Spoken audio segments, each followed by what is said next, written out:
Plaintiff Glenn White says he's in court today representing his father, who passed away at the age of 90 earlier this year. The defendant used to date Glenn's daughter, and before Glenn's father died, the defendant borrowed money from him, and Glenn insists it was his father's dying wish to get that money back. Defendant Pavel Alan Zhdanov agrees that Glenn's father was a great man, and that's why he tried to help him as often as he could by taking him to doctor's appointments and dialysis. Pavel insists he's repaid most of the loan and worked the rest of it off by driving Glenn's father around. Tell me what happened. Well, Your Honor, I'm actually here representing my father, Roy White, who passed away in February this year with terminal cancer. Are you the administrator of the estate? Yes, I am. Okay, go ahead. And well, in that, my father, well, he died at 90 years old. Wow. He turned 90 on Thanksgiving Day this past year in November. Good full life, but I'm sure you still miss him nonetheless. Very much so. Do you think you'll make it to 90? Me? Yeah. Not the stuff I eat. Go ahead. Well, my father was a unique man. He was a World War II decorated. He was served in Midway, Guadalcanal, Coral Sea, and decorated accordingly. And when he raised me, he instilled upon me that my word is everything to a person, to a man. And I have 5 children, and in all of my kids, 17 years to 27 years, I've instilled the same upon them. If you can't make your word happen, you better go out of your way to make it right. It goes back to, I have 2 homes, and I built a home specifically to take care of my mother, and who passed away 4 years ago, and my father, who just recently passed away. I also own to run 2 corporations up in Newport Beach, and I have a home there. Alan became real good friends with the family because he was dating my daughter Katie, and he was actually at the home in San Clemente probably more often than I was continuously when I was working up in Newport Beach. Your daughter was living there? Yes, at the home, exactly. So he became closer to my father. Now, Alan had approached me in June on a car loan. To borrow the money from you? Yes, $3,000. All right. And before we get to the loan or the balance of the loan you're suing him for on behalf of your dad, deceased dad, let me let him catch up a little bit about what's going on in terms of the background. All right. Well, Glenn's father was a great person, and you know, and he was ill as well, and I felt bad for him. So, you know, I try to help him as much as I can. You know, I took him. What'd you do? How'd you help him? Well, I took him to dialysis 3 days a week. I took him to the doctors. Where was your girlfriend? What role was she playing? She would just come with me. Come with you? Yeah. Who drove? I would. Whose car? My aunt's car. You know. Is this true? No, Your Honor. I have proof. So. To begin with here, you know, I have a picture of my father. No, but did he drive your dad to dialysis 3 times a week? No. He did not take my father to dialysis. I don't know if there was some instance, like I said, I lived... Your Honor, you said you have some proof? Yes. Because, you know, that paints a different picture of the young man. I have a statement from my ex-girlfriend. That's... His daughter? Yes. What do you say to that? He says he has a letter from your daughter saying that he did so. Your Honor, I have a statement here from my father that was notarized before he passed. Saying what? Stating that he had loaned the money. I understand about the loan, sir. I'm trying to determine whether he was a good enough young man to take your father to dialysis 3 times a week when he had no obligation to do so, and he went out of his way to borrow his aunt's car. That's a big difference than just a young man hustling your dad and then borrowing money that he failed to repay. Did his dad loan you some money? Yes, that is true. All right. So, you know, go ahead. Yeah, Your Honor, they had taken my 9-year-old father, my daughter, and Alan to the bank and withdrew this money, cash, and handed it to Alan on the promise that Alan was going to give the pink slip and show proof of insurance. That's not true, Your Honor.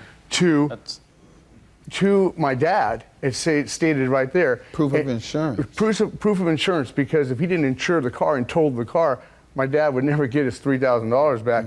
And Alan here's pretty much a spoiled kid. He had this car given to him for going to church the car from the aunt. He drove that car into the ground. Then he wanted to borrow money from me. His aunt wouldn't give him the money. His mother and father wouldn't give him the money for this new Is he in Corrado. school, or has he been in school since you've met him? You know, he's out of school. I always instilled on them school was a very important issue. And my daughter, it's all about Out of school, as in out of high school? Yeah, he's out of high Did he school. pursue anything after high school? He actually works. Yeah, he did, and he has worked at AT&T and at CVS and other places. Have at you Round heard Table of Pizza. him engaged in drugs or any criminal activity? No. Anything destructive with your daughter?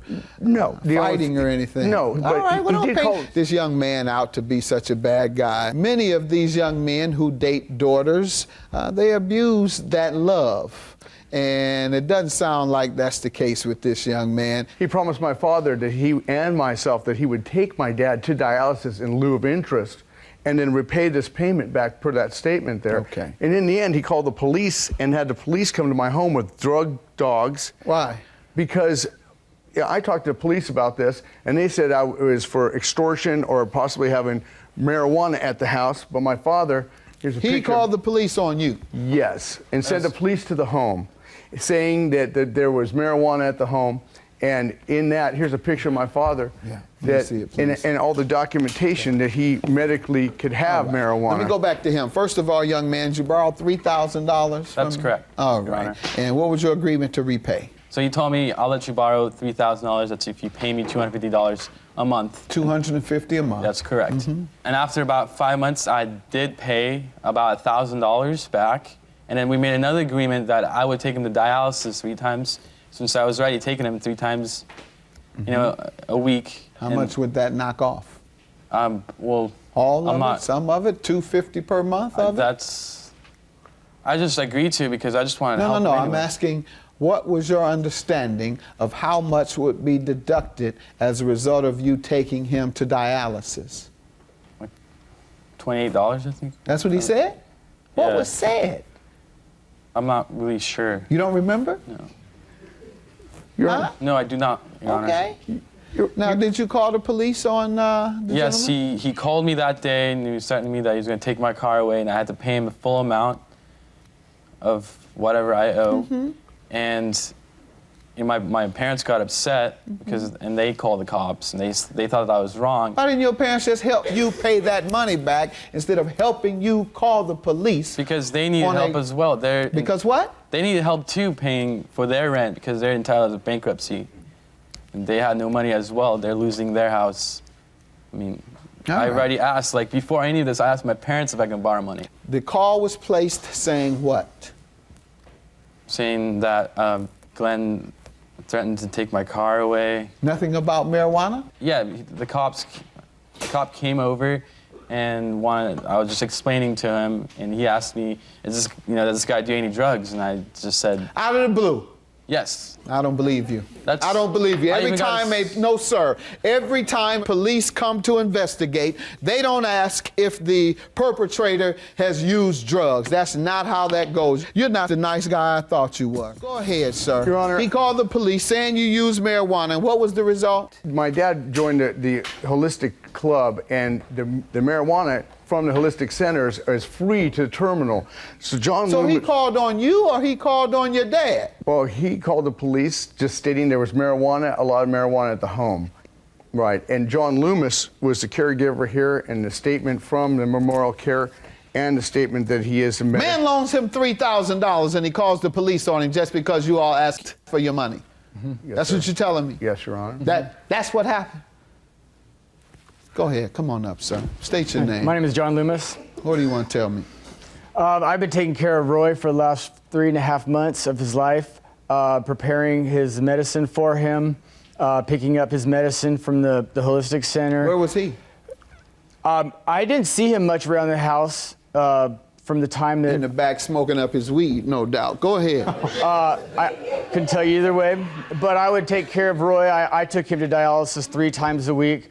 Took him to all of his doctor's appointments, for that matter.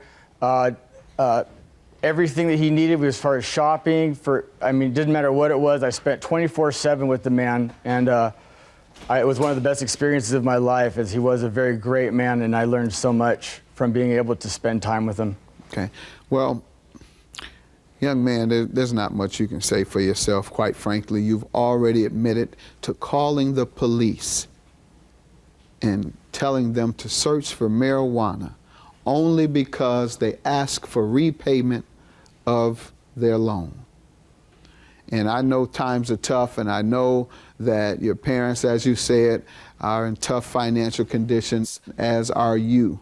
But that's no reason to resort to such underhanded activities in reporting this man who loaned you $3,000. I'll grant your judgment, $2,250. Have a good day. Thank you, Your Honor. Feel bad?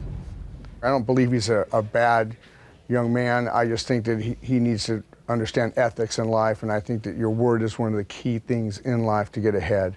Without your word, you're not going to get ahead at all. Hi, Judge Mathis. I'm Nicole. If I committed a crime as a juvenile, does that stay on my record after the age of 18? Unfortunately, Nicole, any crime you committed as a juvenile will stay on your record as an adult. The good news is, however, only law enforcement or governmental agencies can access that juvenile record. You can also qualify for an expungement of your record. Go to my website, askjudgemathis.com, and we give a list of all the agencies in every state that help with expungements. Good luck to you.